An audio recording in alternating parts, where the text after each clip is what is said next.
It's just the depth chart is just where you start, and it's gonna change week to week, and the guys know that every day they got to come out to practice and compete, and there's competition at every position. Obviously, I know there's one position in particular that's probably got the most focal point, but it's been great competition, and you let the guys go practice. You put them in tough situations, and then you evaluate everything that they do. And each coach has their own metric for how they evaluate their positions, and it's tallied up daily. We have discussions about it, and then we set a depth chart, and we let the guys go play. We'll reevaluate it after the game to see if we need to make some changes. How hard was it getting to that decision on the position? You mentioned the quarterback position, and when the conversation was done in the room, I mean, from that point to figuring out that that was going to be the guy. Those guys went and battled, and Kelly knew what was at stake. He responded the right way, and obviously earned the position that he's in right now. And obviously Trevor made it tough on him. Chase made it tough on him. So the conversation there is you just go back to what you see every day on film, and then you have discussions about, are they ready to manage the system? And all those guys prove that they are. And you just got to start somewhere. And so we're excited to see that if they can transition what they've shown in practice to the game situations. Coach Sweeney said after one of the scrimmages he thought that this would be the best running back unit in the country. Are you as excited about it? Is it the best group that you've had? I kind of looked at him when he put that kind of pressure on me. But I think from an experience standpoint, we got three guys that have played a lot of football. Obviously Travis being the youngest, but he played in a lot of big-time situations and produced. And so we got three guys, and then you add in Linjay, a guy that we were very, very excited about in the recruiting process. And then he just, he validated everything that we thought. So they got some work to do because we got to be a complete unit. You can't just be very productive with the ball in your hands. And from last year's evaluation, that was an area where we needed to improve without the football. But I think collectively we have a chance to be as good as anybody. But we got to go out and earn it every single day in practice, and then every Saturday that we suit up. You address the situation of the Feaster moving below Choice on the depth chart? It's just a situation of competition, and it's very, very close, and could have listed it as or. But I felt like obviously Feaster was a little bit hampered, coming into camp with the knee, and I think he's back to where he needs to be right now. And in that meantime, Choice took a lot of reps, and so that's just where we're going to start. And a lot of people have put a lot of spotlight on that situation, and Choice was in a tough situation. You got a young guy in Travis that's very, very explosive. You got a very, very talented junior in Taven Feaster, and you're right there in the middle, kind of the forgotten guy. And he responded, and there's no doubt he's a leader in my room. And so when you look at the situation and we evaluate the depth chart, we tell guys all the time that the senior's going to get the nod. So it's more a situation of Adam has paid his dues, he produced in camp, and that's where we're going to start. And that's going to go week to week, and it's going to go practice to practice. So that could change, throughout the course of time, but that's where we're going to start.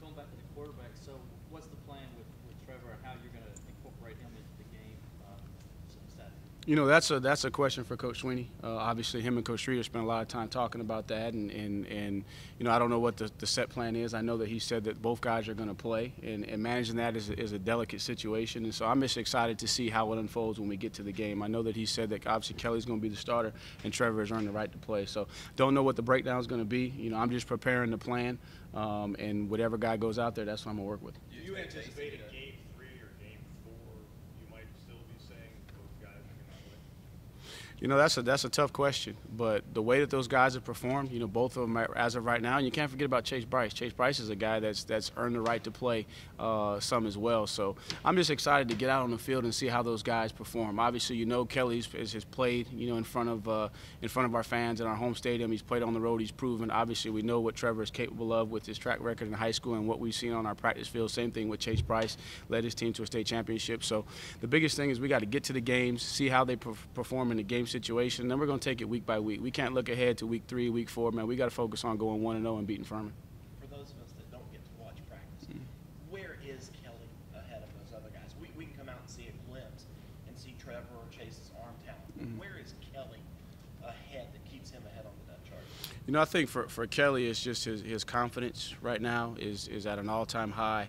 I mean, he's managing, all the situations the way you want him to manage it, and then he's improved in the areas that we've asked him to improve in terms of the throws that we've asked him to make down the field. And again, in practice, it's a controlled environment, so you really can't see one of his greatest attributes, his ability to run. So right now, I'd say just his overall game management, his confidence, his leadership is the area where he leads those guys.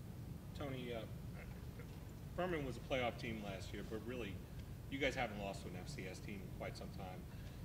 What are the expectations for the offense on Saturday?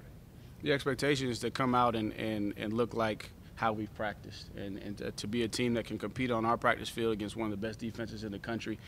Communication is of the utmost importance. Drive the tempo, just the things, functioning in short yardage situations, and being able to dictate the game. That's the expectation there. We're not worried about who's in front of us. We're worried about playing to the standard of Clemson, and that's going to be play fast, play physical, play hard, and then go out and execute at a high level. Tony, at quarterback, how much less separation was there this year when Kelly won the job than a year ago when he won the job going into, or I guess, exiting Kansas? Correct. I think this is a totally different situation in that Kelly at last year, wasn't a proven guy. He hadn't even been into the a full starter situation. So obviously there was a little bit more separation because he had been in the system longer than the guys that he was competing with. And then now Trevor being here in the spring and now going through camp, obviously with his abilities. So I think the competition is definitely a little bit closer this year than it was last year because the dynamics are different. Obviously you got a guy that's experienced, knows the expectation. Then you got a very, very talented young guy with some experience from the spring pushing him.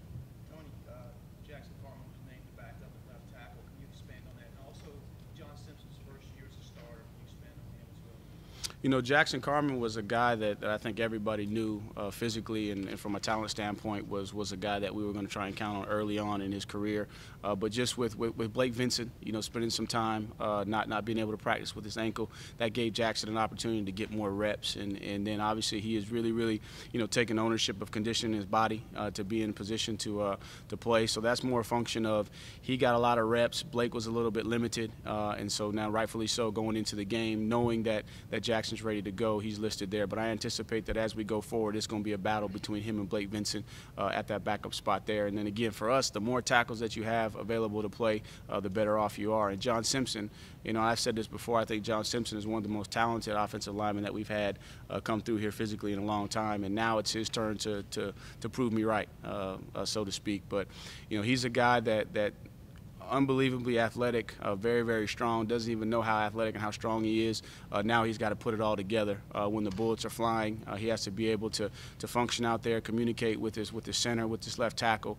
And so I'm expecting big things out of John. I think he's very, very capable, and I think he's in a place right now mentally where he's prepared to step in and give us not just quality reps, but give us reps that can win a championship. Tony, is Travis a different guy this year? A little bit.